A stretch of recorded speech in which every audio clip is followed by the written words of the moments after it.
You know that feeling that visits you in the quietest hours of the night? That moment when you stop in front of your bathroom mirror after another apparently productive day and wonder why, despite all your achievements, relationships, and accumulated experiences, there is still this inexplicable hole in your chest, this sensation that something fundamental is missing, as if you're living someone else's life, playing a role you didn't consciously choose. If you've experienced this, know that you're not alone. In fact, you're experiencing one of the most characteristic phenomena of our era, the existential emptiness of modernity. And today, we'll explore together not just why this happens, but mainly how we can understand and transform this seemingly universal experience of the 21st century. This feeling of emptiness isn't your fault. It's not a sign of weakness, depression, or lack of gratitude for the life you've built. It is, in fact, a perfectly rational response to a world that has lost its traditional anchors of meaning without offering genuine substitutes in return. To truly understand this condition, we need to look at human history with the necessary perspective to understand how we got here. For most of human history, the meaning of individual life wasn't a personal question to be resolved. For tens of thousands of years, your ancestors woke up each morning knowing exactly what their place in the world was. They were hunters, gatherers, later farmers or craftsmen, defined by clear social roles within small and cohesive communities. Their purpose was determined by tradition, religion, family, and the immediate need for survival. The question, what is the meaning of my life, simply didn't exist in the form we know it today, because the answer was embedded in the very structure of society. Imagine waking up in a medieval village. You're the blacksmith's son, so you'll be a blacksmith. You were born Catholic, so you'll follow church teachings. Your life has a clearly defined beginning, middle, and end. Birth, work, marriage, children, death, salvation, or damnation. Every action, every decision, every moment of pain or joy had its place within a greater cosmic narrative that gave meaning to everything. There was no existential crisis because there was no existential choice. Individual freedom, as we understand it today, was a non-existent concept. But then something revolutionary happened, starting in the 18th century with the Enlightenment and accelerating brutally during the 19th and 20th centuries. Humanity underwent an unprecedented transformation. We tore down, one by one, all the traditional structures that provided ready-made meaning for human life. Science challenged religion. Industrialization destroyed millennial rural communities. Capitalist individualism fragmented extended families. Social and geographic mobility broke fixed identities based on class and location. This process was simultaneously modernity's greatest triumph and greatest tragedy. We gained individual freedom, human rights, unprecedented opportunities, technologies our ancestors would consider magical. But we lost something they considered even more fundamental, an automatic sense of purpose and place in the world.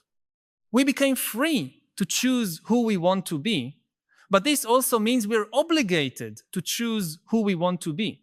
And this constant obligation to self-create meaning is paradoxically one of the greatest sources of existential anxiety of our time.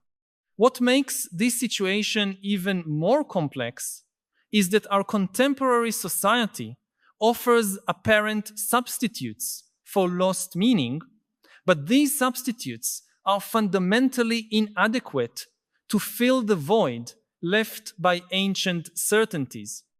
We've been taught to seek fulfillment through professional success, material consumption, accumulation of experiences, romantic relationships, self-image on social media. But each of these sources of meaning is, by its nature, temporary and fragile. Consider work, for example. For many people, career has become the main source of identity and purpose.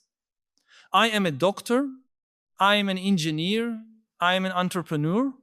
But what happens when you realize that your work, no matter how well paid or socially valued, doesn't touch the deepest questions about what it means to be alive?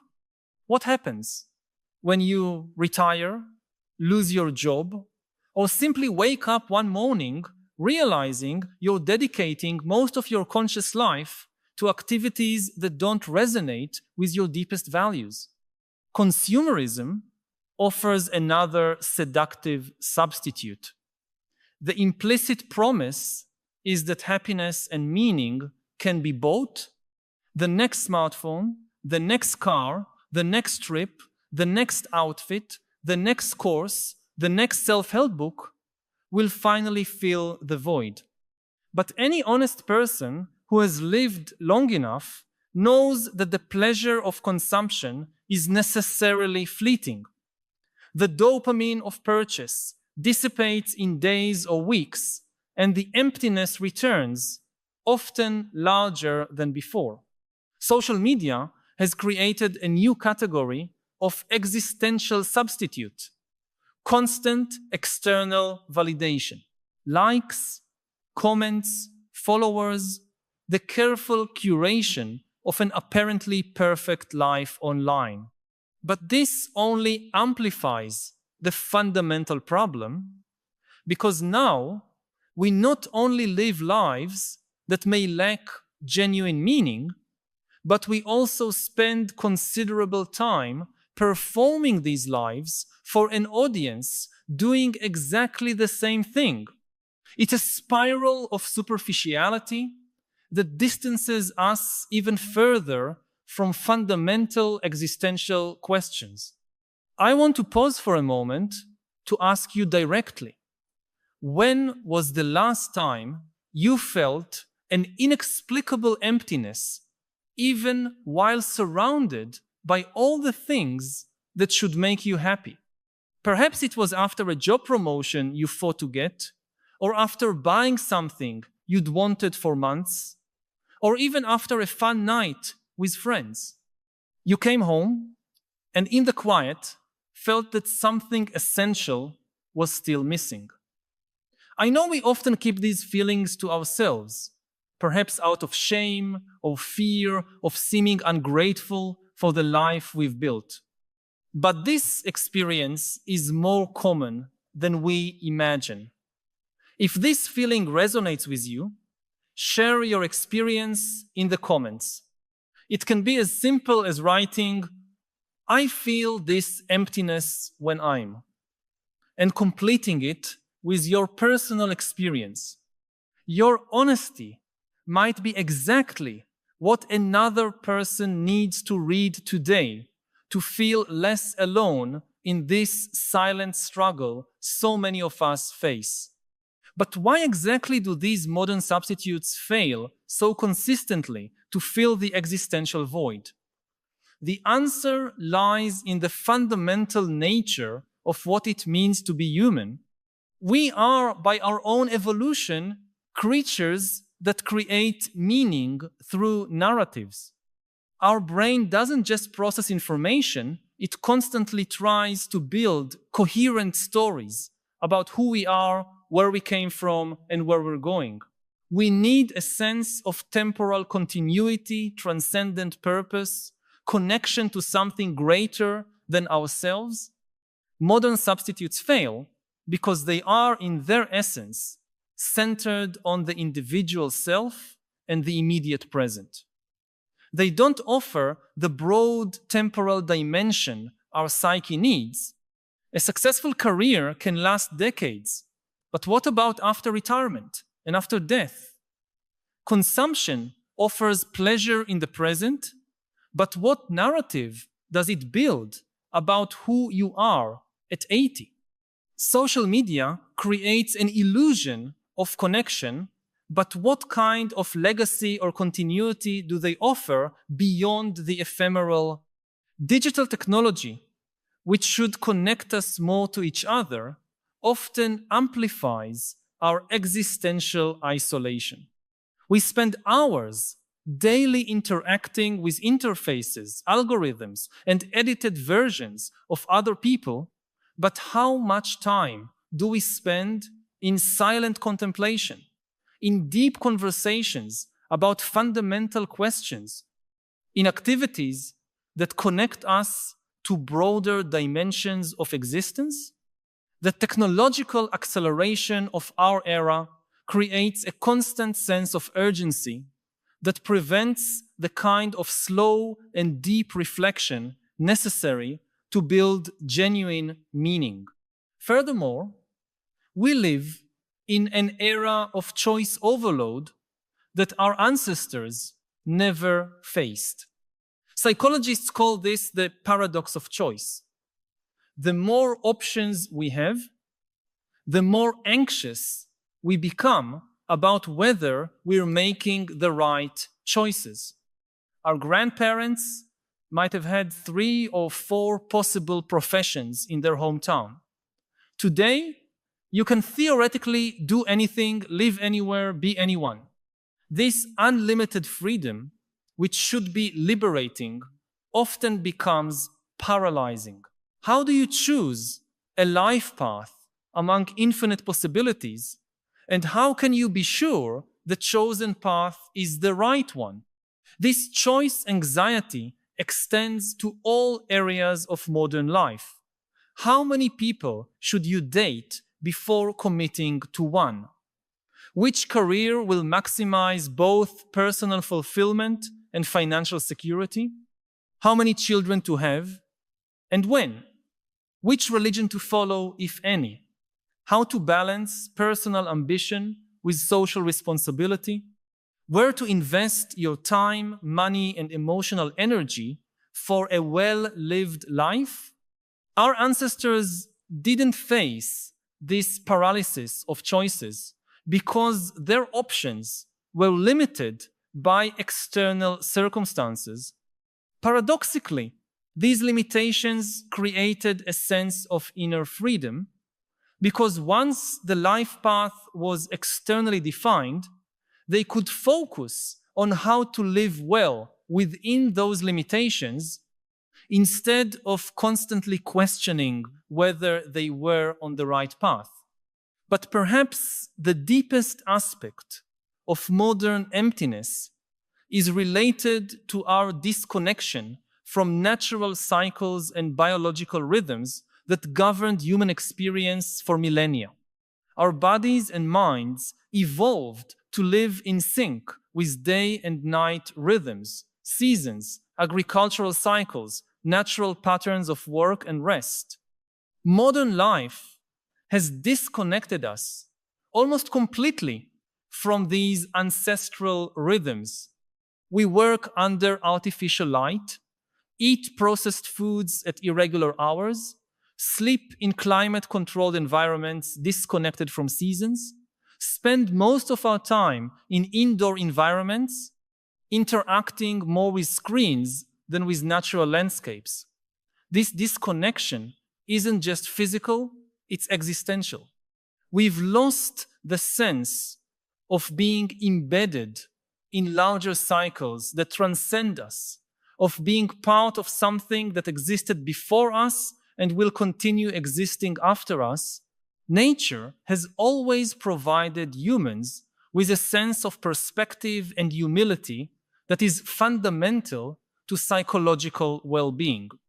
When you're before a mountain, an ocean, a starry sky, your personal problems don't disappear, but they assume a different proportion.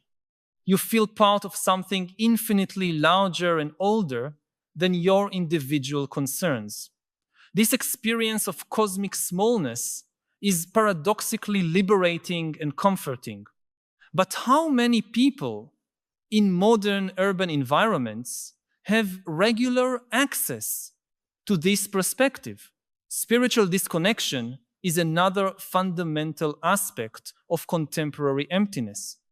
I'm not necessarily talking about organized religion, but about the universal human capacity to experience transcendent dimensions of existence.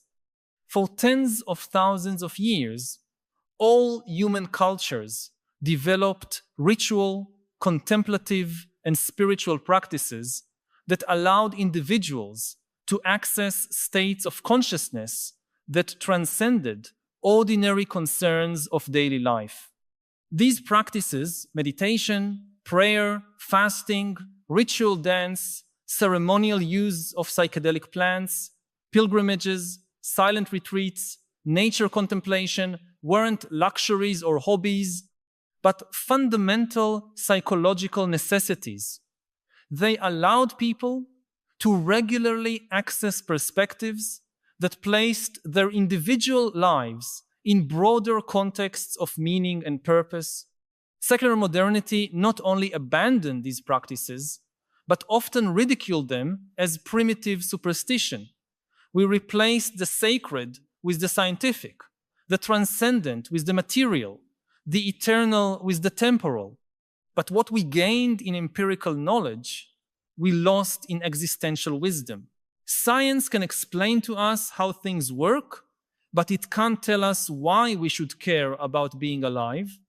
This isn't a criticism of the scientific method, which is one of humanity's greatest achievements, but a recognition that science, by its very nature, cannot address questions of meaning and value. It can tell us we're made of atoms that formed in dead stars billions of years ago, but it can't tell us whether this should make us feel insignificant or deeply connected to the cosmos. It can map our brains in extraordinary detail, but it can't tell us what to do with our consciousness while we have it. The result is that we live in an era of unprecedented knowledge, but also unprecedented existential confusion. We know more about the universe, about human biology, psychology, history, and society than any previous generation. But this knowledge by itself doesn't automatically translate into wisdom about how to live well.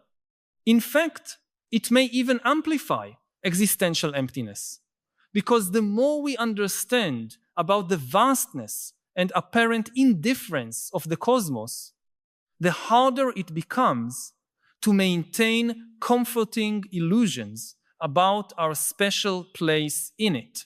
Consider, for example, what modern cosmology teaches us. We live on a small planet orbiting a common star in a galaxy that contains hundreds of billions of other stars, and our galaxy is one among trillions in the observable universe. Earth existed for 4.5 billion years before humans appeared, and will probably continue existing for billions of years after we disappear. In cosmic terms, all of human history is less than a blink of an eye. This perspective can be both liberating and terrifying. Liberating because it suggests that our daily anxieties and concerns are, in cosmic context, trivial. Terrifying because it suggests that our lives may be, in cosmic context, completely insignificant. How do we process this information without falling into nihilism or existential paralysis? Here we arrive at the heart of the matter. Modern emptiness isn't caused by lack of information, opportunities, or material resources. It's caused by the lack of conceptual and practical frameworks to transform knowledge into wisdom, freedom into purpose, infinite possibilities into meaningful choices. We need new ways of creating meaning that are adequate to 21st century realities, but that also honor the deep psychological needs that made us human. So how do we begin to fill this void in a way that is both genuine and sustainable? The answer isn't in returning to the past. We cannot undo modernity, nor should we want to, given the enormous benefits it has brought. Instead, we need to synthesize the best of ancient wisdom with contemporary realities. We need to find ways to create meaning that are both personally authentic and socially responsible, both scientifically informed and spiritually nourishing. One approach is to reconnect with cycles and rhythms that transcend our individual existence. This might mean cultivating a deeper relationship with nature, not as a romantic escape, but as a regular practice of putting our lives in cosmic perspective. It might mean adopting contemplative practices that allow us to regularly access states of consciousness that transcend our immediate concerns. It might mean choosing purposes that extend beyond our individual life, contributing to projects and causes that will continue after our death. Another approach is to embrace what we could call processual meaning instead of destinational meaning. Instead of seeking a final and definitive purpose for life, we can find meaning in the very process of seeking, growing, contributing, and connecting. Meaning doesn't need to be a fixed answer we discover, but can be a quality we create through how we choose to live. This means embracing existential uncertainty not as a problem to be solved, but as a fundamental condition of human consciousness that can be inhabited with grace. It means finding joy in the very capacity to question, to contemplate, to create, to connect with other conscious beings facing the same mysteries. It means recognizing that the very capacity to experience existential emptiness is paradoxically evidence of something extraordinary. Human consciousness that can reflect on itself and its place in the cosmos. Perhaps the most important aspect is cultivating what philosophers call amor fati, accepting and even loving the totality of the human condition, including its uncertainty, fragility, and finitude. This doesn't mean passive resignation, but active acceptance that liberates creative energy to live fully within the limitations we cannot change, while working to transform those we can. Modern existential emptiness can also be an unprecedented opportunity. For the first time in human history, large populations have the freedom and resources to consciously engage with questions of meaning and purpose. Our ancestors were too busy surviving to afford the luxury of existential angst. We have the privilege of feeling empty because our basic needs are satisfied. This perspective doesn't minimize the real suffering that existential emptiness can cause, but recontextualizes this suffering as a sign that we're ready for deeper levels of growth and realization. Emptiness may not be the problem, but the necessary space for something new to emerge. Just as a vase needs to be empty to be filled with flowers, perhaps our consciousness needs to experience emptiness to be open to deeper forms of meaning. This leads us to a crucial understanding. Emptiness isn't necessarily something to be eliminated, but something to be consciously inhabited. When we stop fleeing from emptiness through constant distractions and learn to remain present with it, we discover it's not uniform. Within apparent nothingness, there are textures, qualities, potentialities. Conscious emptiness is different from unconscious emptiness. The former is fertile, the latter is sterile. Many spiritual traditions have recognized this.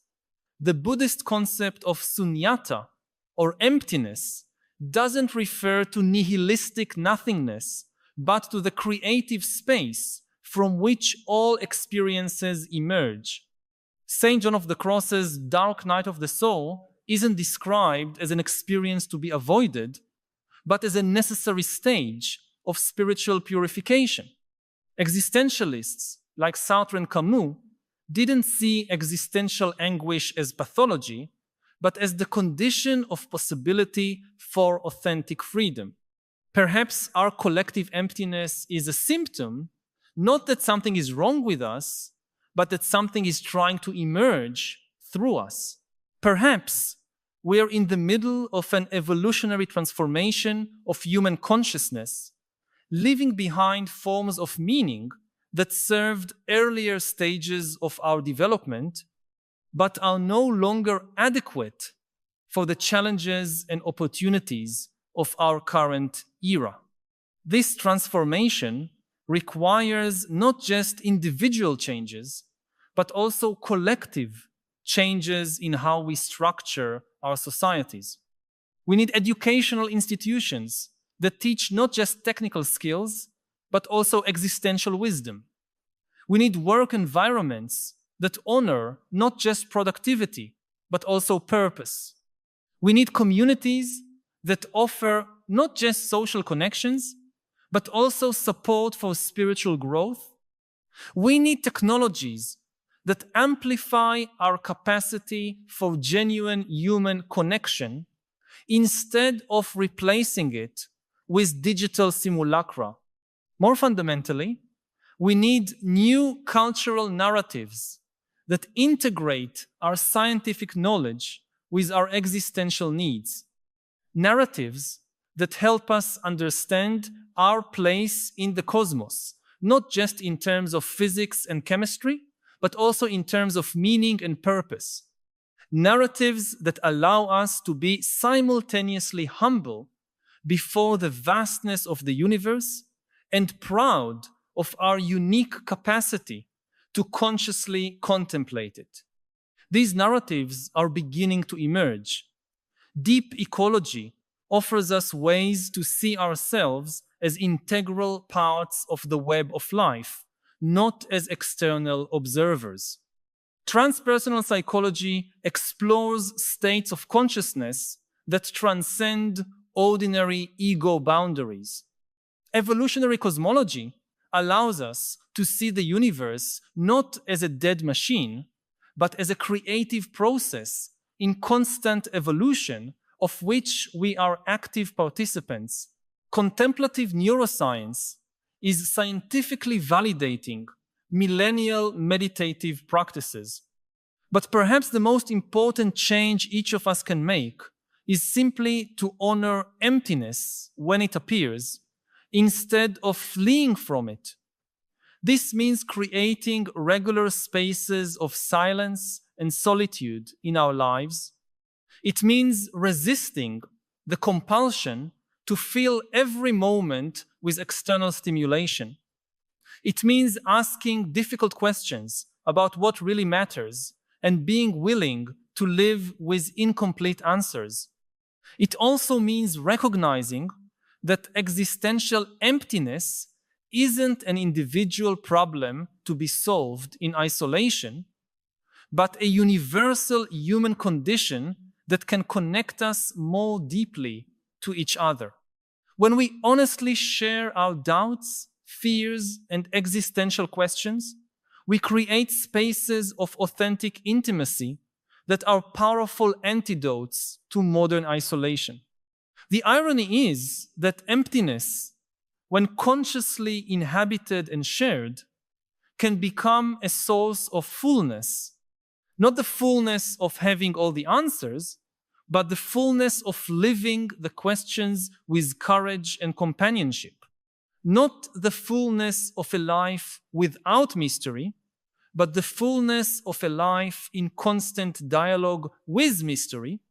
This is perhaps the most radical insight, that modernity's existential emptiness may not be a bug in our psychological system, but a feature, an evolutionary capacity that allows us to transcend narrow forms of meaning based on fixed identities, rigid social roles, and limited cultural narratives.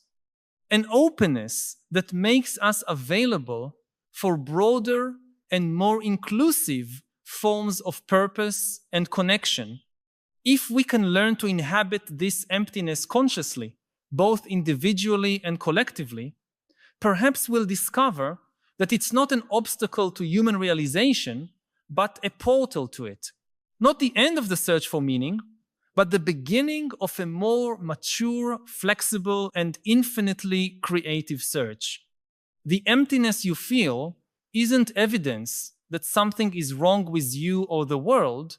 It's evidence that you're a fully conscious human being living in an era of unprecedented historical transition.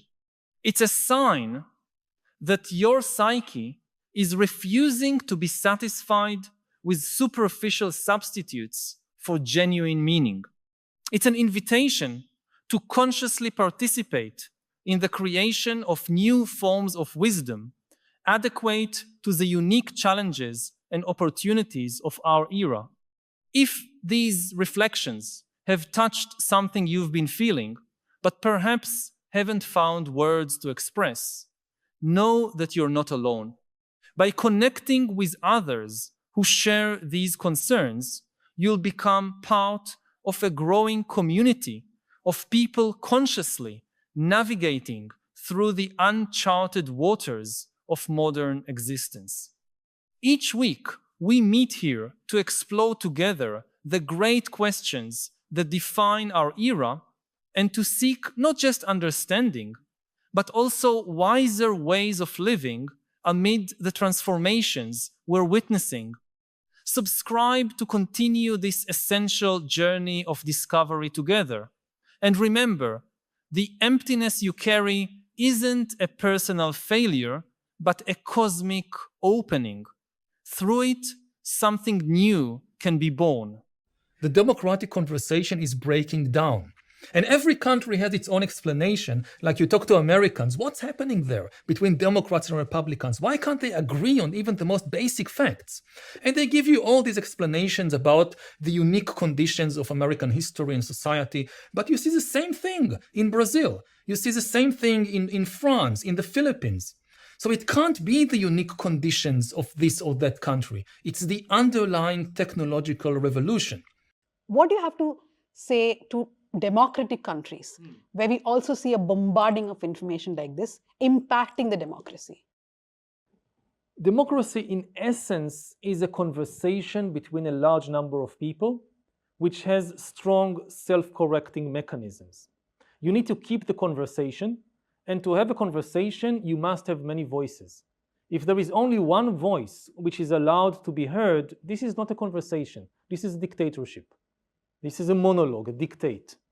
The other thing is, a country must have a self-correcting mechanism, especially for the government, that if the government make a mistake, there is an independent media, there are independent courts that can expose and correct the mistake of the government, and ultimately, there are free and fair elections in which the people can replace the government. As long as you have these mechanisms, democracies are safe. You can have different governments with this policy or that policy and experiment. As long as there are these checks and balances and the ultimate ability to replace the government, then the democracy is safe.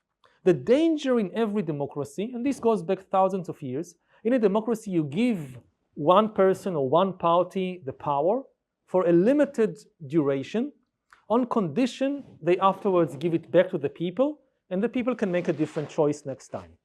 The danger is, what if you give power to someone who then doesn't give it back? They use the power they have to take over the institutions, to rig the elections, to control the media, and then you can never replace them. That was always the big dangers in democracy. You can have strong institutions, but government ultimately is able to corrupt all these institutions. So people should make wise choices and be very careful not to give power to people who might not want to give it back. They suddenly feel that they cannot rely anymore on the international order. They cannot rely anymore on America. For most of history, governments, whether of democracies or of dictatorships, of empires or city-states, almost all governments spent more than 50% of their budget on the military. In the early 21st century, countries felt so safe that the average expenditure on the military was just about 6 or 7% of the government budget all over the world. In contrast, about 10% of the budget was spent on healthcare. This was the first time in human history that governments spent more on healthcare, on nurses and doctors and hospitals, than they spent on the military, on soldiers and warships and fortresses. And unfortunately, this is now changing. With the Russian invasion of Ukraine, with policies of the Trump administration, countries again feel insecure. They feel the only thing that protects us against invasion and conquest by a stronger country is if we have a bigger military. And countries in Europe, countries in East Asia and elsewhere, they suddenly feel that they cannot rely anymore on the international order. They cannot rely anymore on America. They have to increase their military budgets, build bigger armies. And of course, if everybody does it, you'll have an arms race and the situation will just keep deteriorating.